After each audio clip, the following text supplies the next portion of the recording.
नमस्कार दोस्तों, कैसे हैं आप लोग। उम्मीद करता हूं कि सभी लोग स्वस्थ होंगे और मस्त होंगे। स्वागत करता हूं आपका गौतम सीटेट क्लासेस में। चलिए दोस्तों, क्लास की बात करते हैं। देखिए, आज जो हमारी क्लास है वो गणित पेडागोजी की क्लास है। और गणित पेडागोजी यानी कि मैथमेटिक्स की जो पेडागोजी उसको सीटेट में एक कठिन विषय के रूप में समझा जाता है कि भाई बड़ा मुश्किल हो जाता है कि गणित पेडागोजी को कैसे सोल्व किया जाए। तो मित्रों, आपके लिए आज की जो क्लास है वो बहुत ही इंटरेस्टिंग होने वाली है, क्योंकि इसमें पॉजिटिव एंड नेगेटिव से सीटेट में जो गणित पेडागोजी के प्रश्न आते हैं वो भी बड़े आराम से सॉल्व हो जाते हैं। तो चलिए आज की क्लास को स्टार्ट करते हैं। और ये क्लास बहुत ही ज़्यादा महत्वपूर्ण है सीटेट 2022 के लिए, जैसे कि आपको पता है कि अब पेपर होने ही वाला है लगभग। तो इस क्लास को आप पूरा देखें, आपको बहुत फ़ायदा मिलेगा इससे। चलिए स्टार्ट करते हैं। Question number 146। देखिए, ये जो 146 क्वेश्चन नंबर है ये उसका नंबर है जो मेरे पास नोट्स बने हुए हैं। सीटेट के सभी विषयों के नोट्स मेरे पास हैं। अगर किसी बच्चे को चाहिए तो वो मेरा जो इंस्टीट्यूट का नंबर है, जो कि मैं एंड में बता दूंगा, आप उस पर मुझे मैसेज करें व्हाट्सएप पे। और अभी आज जैसे कि इस सीटेट में यानी कि सीटेट 2022 जब तक होता है, यानी अभी तो स्टार्ट नहीं हुआ है, स्टार्ट होने वाला है, तब तक आपको सीटेट के सारे नोट्स फ्री में दिए जाएंगे। तो अगर आप लोगों को फ्री में नोट्स चाहिए प्रैक्टिस करने के लिए, लगभग 3,000 प्लस MCQs होंगे। तो ये MCQs पर जब आप प्रैक्टिस करेंगे तो आपके नेगेटिव और पॉजिटिव बहुत पक्के हो जाएंगे और ये आपको पेपर में बहुत मदद करेगा। और ये सारे के सारे नोट्स जब तक पेपर चलता है दिसंबर 2022 और जनवरी 2023, इस वाले सत्र में, इस वाले सेशन में आपको सीटेट के सभी नोट्स फ्री में मैं प्रोवाइड कर रहा हूँ। तो आप लोग इसका ज़्यादा से ज़्यादा फ़ायदा उठाएं। तो चलिए स्टार्ट करते हैं आज के क्वेश्चन को। कक्षा 8 की NCERT एग्जाम्पलर पुस्तक यानी कि प्रश्न प्रदर्शिका में 5वीं इकाई चतुर्भुजों को समझना और ज्यामितीय प्रयोग के अंत में बहुत सारे क्रियाकलाप जैसे कि चौपड़ की रचना, चीनी पहेली की रचना इत्यादि दिए हुए हैं। इस प्रकार के कार्यों के उद्देश्य में एक उद्देश्य सहायता करना है। तो क्या सहायता करेगा? पॉजिटिव चीज़ सहायता करेगी, नेगेटिव चीज़ तो सहायता करेगी नहीं बच्चे की। मैं बार बार इस चीज़ को बताता हूँ कि जो भी पेडागोजी के क्वेश्चंस हैं आप उनको इस तरह से पढ़ने की हैबिट बनाइए कि वो पॉजिटिव पूछ रहा है या नेगेटिव। जब आपको पता चल जाए पॉजिटिव या नेगेटिव पूछ रहा है तो फिर वर्ड्स ढूंढिए, पॉजिटिव या नेगेटिव, जो वर्ड्स मैं बताता हूँ। तो चलिए स्टार्ट करते हैं। गतिबोध वाले विद्यार्थियों को केवल अपने दृश्य विचार कौशल के सुधार करने में, केवल नेगेटिव। देखिए, ये क्या लिखा हुआ है ऑप्शन में, इसको समझने की आवश्यकता नहीं है अगर आपने पॉजिटिव और नेगेटिव को सीख लिया है।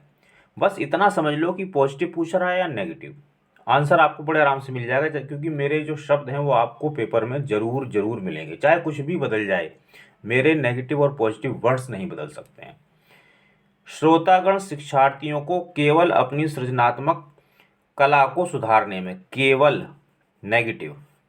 सभी विद्यार्थियों को अपनी विभिन्न विधान शैलियों के साथ स्थानिक स्थिति सुधारने में, विभिन्न।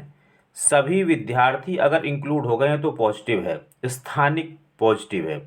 दृष्टिबाधित विद्यार्थियों को केवल अपनी विश्लेषणात्मक कला को सुधारने में, केवल नेगेटिव। तो देखिए, केवल केवल केवल 3 नेगेटिव हो गए आपके। क्या बचा? विभिन्न पॉजिटिव है, सभी विद्यार्थी क्योंकि इंक्लूड है इसमें तो पॉजिटिव है, स्थानिक पॉजिटिव है, आंसर ये। तो देखिए, इतना टाइम तो तब लगता है जब मैं प्रश्न को समझा रहा होता हूँ, लेकिन जब आप पॉजिटिव और नेगेटिव सीख जाएंगे तो देखिए कितना समय लगता है। क्या पूछ रहा है? पॉजिटिव पूछ रहा है, negative negative negative positive positive positive, answer. बताओ, इससे आसान तरीका मिलेगा कहीं? गणित की परियोजनाओं के बारे में निम्नलिखित कथनों में से कौन सा कथन सही नहीं है? तो भाई सही वो नहीं होगा जो नेगेटिव होगा। तो हमें क्या चाहिए? हमें नेगेटिव वर्ड्स ढूंढना है। चलिए स्टार्ट करते हैं। वे समस्या समाधान कौशल को बढ़ाते हैं। देखिए, अगर बच्चा समस्या समाधान कौशलों को, मतलब समस्या समाधान कौशल जो है उससे युक्त हो जाता है, उसको सीख लेता है, तो ये अच्छी बात है, पॉजिटिव है। वे अंतर विषयी अनुबंधों को सिद्ध करते हैं, अंतर विषय पॉजिटिव है। वे गणित में अंक प्राप्त करना आसान कर देते हैं, अंक नेगेटिव है। वे अन्वेषण कौशल को प्रोत्साहित करते हैं, अन्वेषण करना पॉजिटिव है, समस्या समाधान भी पॉजिटिव है। क्या पूछ रहा था? नेगेटिव। नेगेटिव कौन सा है? अंक, आंसर। बस इतना ही तो करना है। अब आपको ये बिल्कुल भी नहीं समझना है कि इसका क्या मतलब है, इसका क्या मतलब है, इसका क्या मतलब, इसका क्या मतलब, कुछ मत समझो, बस इतना समझो कि पॉजिटिव पूछा या नेगेटिव। पॉजिटिव पूछा है तो पॉजिटिव वाले को आंसर करो, नेगेटिव पूछा है तो नेगेटिव वाले को आंसर करो। इन वर्ड्स को सीखना है आपको। कैसे सीखोगे, मैंने बता दिया तरीका, नोट्स आप मुझसे ले सकते हैं और उन पर प्रैक्टिस कीजिए पॉजिटिव एंड नेगेटिव की।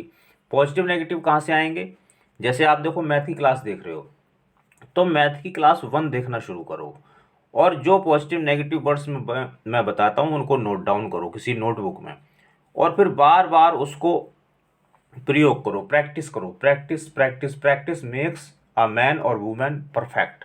जब तक आप प्रैक्टिस नहीं करेंगे तब तक पॉजिटिव नेगेटिव नहीं सीख पाएंगे। चलिए अगला प्रश्न देखते हैं। निम्नलिखित में से कौन सा क्रियाकलाप आंकड़ों के प्रस्तुतिकरण और आंकड़ों के निरूपण के लिए उपयुक्त है। देखो आप लोगों ने देखा होगा ये थ्योरी का क्वेश्चन है तो थ्योरी के हिसाब से करवा दूँ। सर्वेक्षण, आंकड़े ही बताते हैं सर्वेक्षण के बारे में। समाचार पत्र की रिपोर्ट, वो आंकड़े ही होते हैं। परियोजना अगर हमने कोई की है और उसका हम लेखा जोखा दे रहे हैं तो वो आंकड़े ही हैं। वाद विवाद में कोई चीज़ लिखित में नहीं होती है, ये मौखिक होता है वाद विवाद। तो आंसर आपका ये होगा क्योंकि ये तो सब आंकड़ों का ही खेल है। अगला प्रश्न देखेंगे। एक शिक्षक या शिक्षिका ने विद्यार्थियों को 5 वर्ग देकर उन्हें जोड़कर बनने वाली सभी संभव पंचवर्गाकार आकृतियों की संख्या ज्ञात करने को कहा। इसके उपरांत 6 वर्ग देकर उन्हें जोड़कर बनने वाली सभी संभव 6 वर्गाकृतियों की संख्या ज्ञात करने को कहा। इसी तरह आगे बढ़ने को कहा। इस प्रकार की गतिविधियां शिक्षार्थी की सहायता करती हैं। शिक्षार्थी की सहायता करेंगी, किस चीज में करेंगी, पॉजिटिव चीज में सहायता करेंगी, नेगेटिव में तो करेंगी नहीं।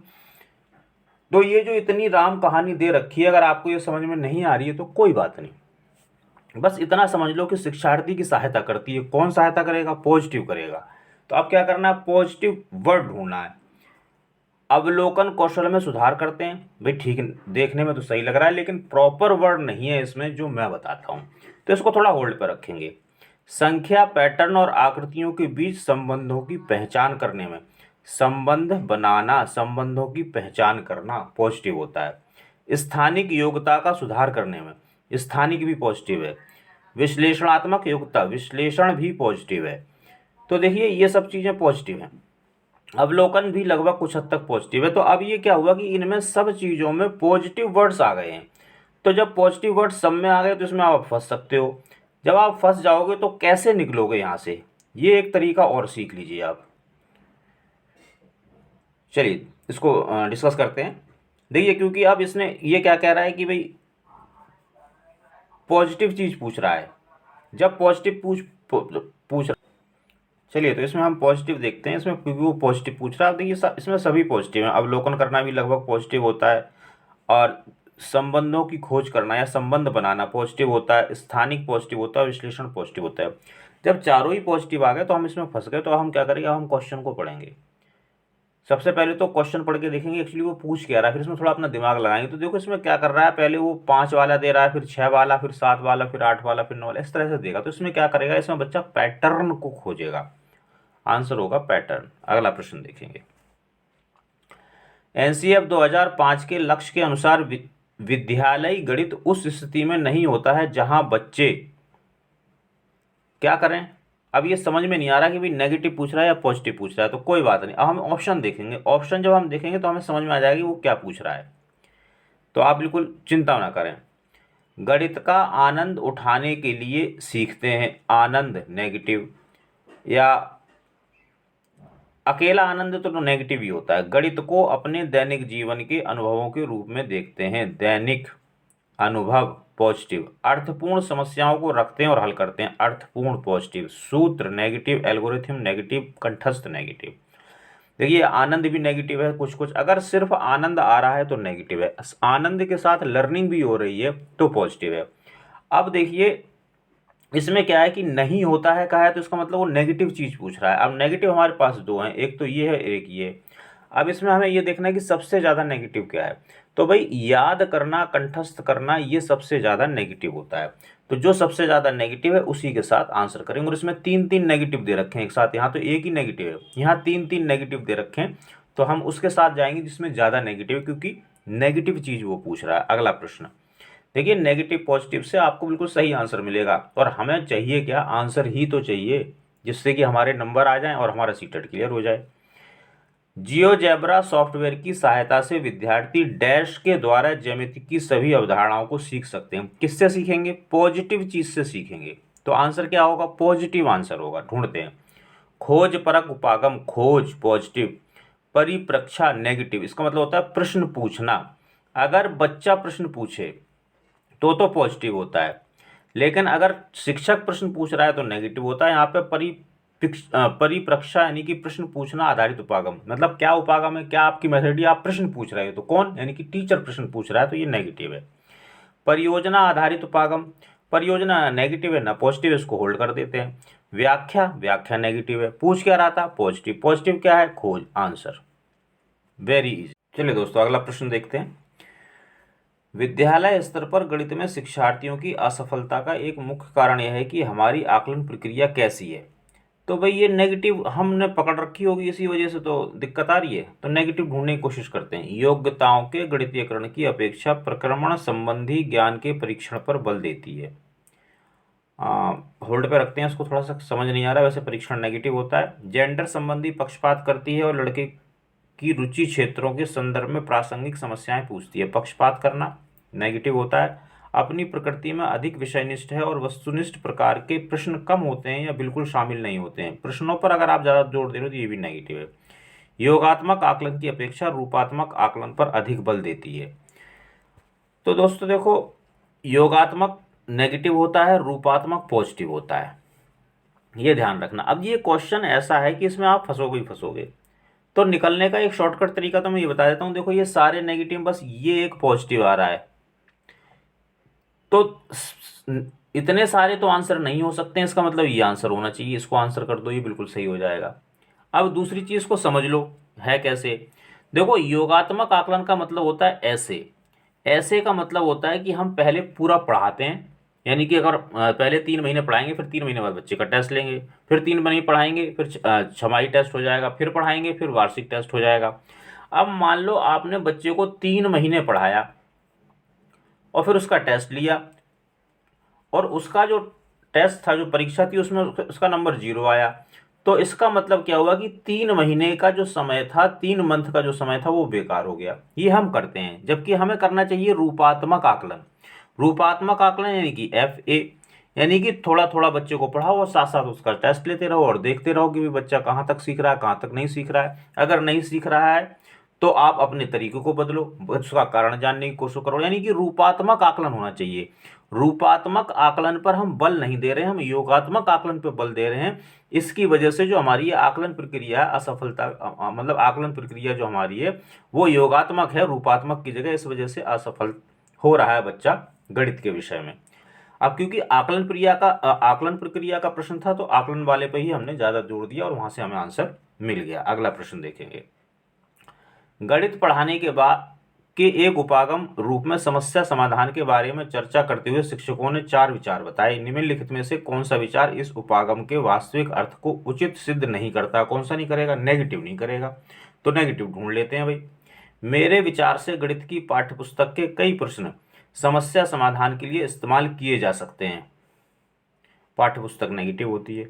मेरे विचार से समस्या समाधान को सामान्य गणित की कक्षा से जोड़ना बेहतर है।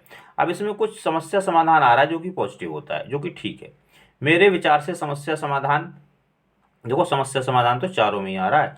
जब कोई शब्द, चलो ये भी नई चीज बता रहा हूँ, जब कोई शब्द पॉजिटिव या नेगेटिव चारों ऑप्शंस में आ जाए तो उसकी ना तो वो पॉजिटिव रहता है ना वो नेगेटिव रहता है। इस बात का आप ध्यान रखना। हमें नेगेटिव चाहिए, समस्या समाधान को छोड़ दो। पाठ्यपुस्तक नेगेटिव मैंने बता दिया, और ये तो पॉजिटिव है ही, क्योंकि समस्या समाधान को सामान्य गणित की कक्षा में जोड़ना बेहतर होता है। ठीक है, मेरे विचार से समस्या समाधान और गणितीय तर्कणा में कोई सहसंबंध नहीं है। देखो सहसंबंध पॉजिटिव होता है, तर्कणा पॉजिटिव होता है, लेकिन उसने कह दिया और समस्या समाधान देखो पॉजिटिव होता है कि ऐसा नहीं है, तो इसका मतलब ये नेगेटिव हो गया। मेरे विचार से समस्या समाधान के प्रश्न वास्तविक जीवन की स्थितियों से बनाए जाने चाहिए। वास्तविक जीवन, बिल्कुल सही। तो ये भी पॉजिटिव और ये भी पॉजिटिव, ये नेगेटिव और ये नेगेटिव। अब ये देख लो कि इन दोनों में ज़्यादा नेगेटिव कौन सा। देखो इसमें तो सिर्फ एक पाठ्यपुस्तक नेगेटिव आ रही है, इसमें समस्या समाधान, तर्कणा और सहसंबंध 3 पॉजिटिव चीज को नेगेटिव कर दिया तो ये ज़्यादा नेगेटिव है, इसको आंसर करेंगे। देखिए मैथमेटिक्स की पैटर्न समझ में आती नहीं है, ये तरीका अगर आप अपना लोगे तो कम से कम आंसर तो सही कराओगे, समझ में आए या ना आए उससे मतलब नहीं है, आंसर सही होना चाहिए। दो पूरक कोण 2:3 के अनुपात में है, उनको ज्ञात कीजिए। कक्षा 7 की एनसीईआरटी की पाठ्यपुस्तक के उपरोक्त प्रश्न का संदर्भ यह है कि कुछ पॉजिटिव होना चाहिए भाई, तो देख लेते हैं पॉजिटिव कौन सा होगा। निम्न श्रेणी, जब जब पॉजिटिव है तो निम्न श्रेणी तो हो ही नहीं सकता, कैसा होगा, उच्च श्रेणी होगा। तो इसका मतलब या तो आंसर ये है या आंसर ये है, ये दोनों आंसर हो ही नहीं सकते हैं, क्योंकि ये प्रश्न बहुत अच्छा है तो ये पॉजिटिव है, संदर्भ पॉजिटिव है, प्रश्न पॉजिटिव है, तो पॉजिटिव वाला आंसर होगा। निम्न श्रेणी का तो है ही नहीं, तो इनको तो छोड़ दो। अब देखिए उच्चतर श्रेणी का विचार है क्योंकि यह अपेक्षा करता है कि दी हुई जानकारी की व्याख्या की जाए, विश्लेषण किया जाए और उसके प्रयोग से वांछित जानकारी प्राप्त किया जाए। उच्चतर श्रेणी का विचार है क्योंकि यह अपेक्षा करता है कि दी हुई जानकारी से चित्र की रचना करी जाए, चित्र नेगेटिव होता है, तो भाई ये भी नेगेटिव हो गया, तो आंसर यही बचा। चलिए आगे बढ़ जाते हैं। गणित के समावेशी कक्षा कक्ष में दृष्टिबाधित शिक्षार्थियों की आवश्यकताओं को संबोधित करने के लिए आपकी क्या नीति होगी, पॉजिटिव नीति होगी भी, नेगेटिव तो नहीं हो सकती। चलिए, शिक्षार्थी को विशेष शिक्षक के पास भेजेंगे, ऐसा आपको नहीं करना है, क्योंकि समावेशी शिक्षा है तो जो भी कुछ करना है वो क्लास टीचर को ही करना है, तो यहाँ नहीं भेजेंगे, ये नेगेटिव है। उनके लिए वैकल्पिक पॉजिटिव अध्यापन अधिगम और आकलन पद्धति की अभिकल्पना करेंगे, ठीक हो सकता है। गणित के बदले कोई दूसरा विषय दे देंगे, क्यों भाई, गणित ही पढ़ाएंगे, नेगेटिव हो गया। गणित में उच्च अंक प्राप्त करने के लिए उनके जोड़े बना देंगे, उच्च और अंक दोनों नेगेटिव हैं, तो पॉजिटिव क्या रहा, ये पॉजिटिव रहा, आंसर आ गया। तो भाई इसी तरह से आप और भी प्रश्नों को कर सकते हैं पॉजिटिव और नेगेटिव के माध्यम से, जो सीटीपी के प्रश्न होते हैं। अगर आपको नोट्स चाहिए तो भाई ये मेरा नंबर है, इस नंबर पे आप मुझे मैसेज करें व्हाट्सएप पे, मैं आपको फ्री में सारे नोट्स दूंगा। लेकिन ये जो फ्री में नोट्स मिल रहे हैं ये सिर्फ दिसंबर 2022 और दिसंबर 2023 का जो सेशन है उसके लिए फ्री नोट्स अभी दे रहा हूँ फिलहाल। अगले सेशन का आगे देखेंगे, आप लोग इस चीज़ का लाभ उठाइए। तो दोस्तों मिलेंगे अगली क्लास में, तब तक आप सभी लोग स्वस्थ रहें और मस्त रहें।